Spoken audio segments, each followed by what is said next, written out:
আমরা অনেক সময় মনে করি যে আমরা আমাদের দৈনন্দিন জীবনে শুধুমাত্র বিচার বিশ্লেষণ বা জাজমেন্টাল কোনো পদক্ষেপ নেওয়ার মতো ইস্যু থাকলে সেখানে বোধহয় ইনসাফ করতে হয়, অথচ আমাদের পুরো জীবনটাতেই ইনসাফের প্রশ্ন আসে। প্রতিদিন সকাল থেকে সন্ধ্যা পর্যন্ত আমরা কি পরিমাণ বেইনসাফি, কি পরিমাণ অবিচার আর কি পরিমাণ জুলুম আমাদের দ্বারাই হয়, হয়তো সেটি ভাববার ফুরসত বা সুযোগটুকু পর্যন্ত আমাদের হয় না। আমি যদি একটা উদাহরণ দেওয়ার চেষ্টা করি তাহলে হয়তো বোঝাটা আরো পরিষ্কার হবে, বোঝাটা আরো সহজ হবে। নবী সাল্লাল্লাহু আলাইহি সাল্লাম একবার মসজিদে নববীতে দেখলেন যে এক ব্যক্তি কোরআন তেলাওয়াত করছে, অন্য কিছু না, কোরআন তেলাওয়াত করছে, একটি ইবাদত করছে, কিন্তু তিনি একটু উচ্চ স্বরে কোরআন তেলাওয়াত করছিলেন। নবী করিম সাল্লাল্লাহু আলাইহি সাল্লাম তখন তাকে ডেকে বললেন, তুমি যে আল্লাহকে শোনাবার জন্য কোরআন তেলাওয়াত করছো সে আল্লাহ বধির নন, তিনি মনের কথাও শুনতে পান। সো তোমাকে এত আওয়াজ করে কোরআন তেলাওয়াত করতে হবে না যেটা তোমার আশেপাশে থাকা মসজিদে অন্য মুসল্লিদের ডিস্টার্বের কারণ হয়। আজকে আপনি দেখবেন আমরা রাজনৈতিক সমাবেশের নামে, সংস্কৃতি বিনোদনের নামে, এমনকি ধর্মের নামে আমরা মানুষকে অতিষ্ঠ করি। দূর দূরান্তে মাইক লাগিয়ে দিয়ে আমরা মানুষকে রাত বিরাত পর্যন্ত কষ্ট দেই। বিবাহ, বিনোদন, আকিকা অনুষ্ঠান, নানান অনুষ্ঠানকে কেন্দ্র করে, এমনকি ওয়াজ মাহফিলকে কেন্দ্র করে আমরা দেখা যায় দায়িত্ব জ্ঞানহীনতার পরিচয় দেই। এর মধ্য দিয়ে যে আমি যে আরেকজন হক নষ্ট করছি, আমি যে জুলুম করছি, সেটা বোঝার মতো ক্ষমতাটুকু পর্যন্ত অনেক সময় আমাদের থাকে না।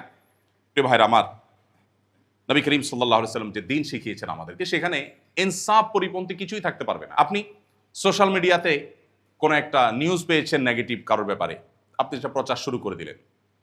বাস্তবে যদি সেটা সেইভাবে না হয়, একটু বাড়িয়েও হয়, তাহলে আপনি একটা গুজব, একটা প্রপাগান্ডার প্রচারে আপনি অংশগ্রহণ করলেন। এবং যেই ব্যক্তি কেন্দ্রিক এই নিউজ, অনেক সময় নেগেটিভ নিউজগুলো প্রচার করতে আমরা একটু মজা বেশিও পাই, যে অমুক ধরা পড়েছে, অমুকের কেলেঙ্কারি ফাঁস হয়েছে, তিল হয়তো তাল হয়েছে, আমরা সেটাকে নির্দ্বিধায় প্রকাশ করি, প্রচার করি। কিন্তু এর মধ্য দিয়ে যে আমি একটা গুনাহ করছি, আমি যে একটা পাপ করছি, আমার যে ইনসাফ পরিপন্থী কাজ হচ্ছে, সেটা বুঝবার মতো সুযোগ অনেক সময় হয় না, বা সেই যোগ বিয়োগটা আমরা করতে পারি না। অনেক সময় দেখা যায় অন্যের সময় বা শ্রম নষ্ট করছি, মানুষ আমার জন্য অপেক্ষা করছে, আমি হয়তো এমন অবস্থানে আছি যে আমি দেরি করে গেলেও কিছু হবে না, কিন্তু অনেকগুলো মানুষ অপেক্ষা করছে। তাহলে তাদের যে সময় নষ্ট হচ্ছে, এটা তাদের হক নষ্ট করা, তাদের প্রতি অবিচার করা, এটা ইনসাফ পরিপন্থী কাজ। ঠিক একইভাবে কাউকে আপনি ভুল তথ্য দিলেন, তাহলে তার প্রতি আপনি অবিচার করলেন, অন্যের অধিকার হরণ করলেন। যতভাবে অধিকার হরণ হতে পারে সবটাই বেইনসাফের মধ্যে পড়ে। নবী করিম সাল্লাল্লাহু আলাইহি সাল্লাম বলেছেন, ইযা হাদ্দাসার রাজুলু ফালতাফাতা ফাহিয়া আমানা। আপনার সাথে কেউ কথা বলেছে, আপনি কারোর সাথে কোনো কথা বলেছেন, আলাপ করেছেন, সে আপনার সাথে কিছু কথা বলে যখন সরে যায়, তখন সেটা আপনার কাছে আমানত হয়ে যায়। আপনি সেটা চাইলে আরেকজনের কাছে প্রকাশ করতে পারেন না, কিন্তু আমরা নির্দ্বিধায় অনেক সময় ধরনের কথা প্রচার করছি।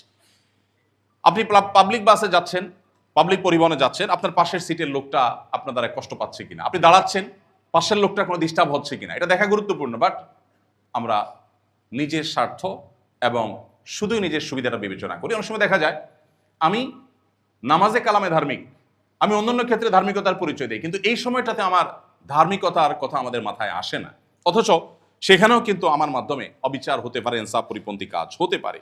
ঠিক একইভাবে কারো প্রাপ্য সম্মান আপনি না দিলেন বা কম দিলেন, এর মধ্য দিয়েও আপনি তার প্রতি জুলুম করলেন, আপনি ইনসাফ পরিপন্থী কাজ করলেন। ইনসাফ মানেই হলো যেখানে যা যতটুকু প্রয়োজন। আপনি একজন রিক্সা চালককে ডাক দিলেন, এই ডাকটার মধ্যে যদি তাচ্ছিল্য থাকে, আপনি তার সাথে কথা বললেন, কোনো কারণে আপনার রাগত স্বরে যদি তার সাথে কথা বলেন, তাহলে আপনি এই যে হয়তো একই কথা যেটা আপনি একটু প্রেসার দিয়ে বলেছেন, একটু জোর দিয়ে বলেছেন, হয়তো একটু উচ্চ আওয়াজে বলেছেন, যেটার ফলে তার প্রতি আপনি অবিচার করেছেন, কিয়ামতের ময়দানে আপনি হয়তো ভাবতেও পাবেন না যে এইটুকু বিষয় আল্লাহ রাব্বুল আলামিন ধরেছেন। আল্লাহ বলেছেন, ওয়া মান ইয়ামাল মিসকালা যাররাতিন শাররান ইয়ারা। আপনি যেই কোনো আচরণ করেন, একজন মুসলমান হিসেবে আপনাকে মেপে মেপে প্রত্যেকটা আচরণ, প্রত্যেকটা কাজ আপনাকে করতে হবে। ঠিক একইভাবে আমাদের পরিবারের প্রতি আমরা অনেক সময় জুলুম করি, ইনসাফ পরিপন্থী কাজ করি, যেটা আমরা লক্ষ্য করি না। আমাদের প্রতিবেশী, আমাদের সহকর্মী, পরিচিত মানুষজন, অপরিচিত মানুষজন, সবার সাথে ইনসাফ করার, সবার সাথে ন্যায়সঙ্গত আচরণ করবার প্রশ্ন কিন্তু আছে। ঠিক একইভাবে আমরা যখন কোনো কিছু অপচয় করি, তখনও বেইনসাফি হয়, তখনও অন্যায় হয়, তখন কিন্তু অবিচার হয়।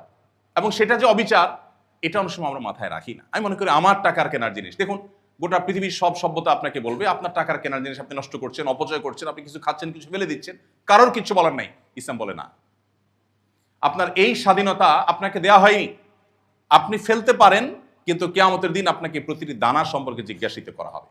আজকে পৃথিবীতে যে ক্রাইসিস, আজকে যে দুর্ভিক্ষ, আজকে যে অভাব, এটা পৃথিবীর বন্টন নীতির ত্রুটির কারণে। আমরা সবাই জানি ফিলিস্তিনের গাজার মানুষরা না খেয়ে আছে, খাদ্যের অভাবে না, খাদ্যের অভাবে না, তাদেরকে সিস্টেমিক্যাল দুর্ভিক্ষের মধ্যে ফেলে দেওয়ার কারণে।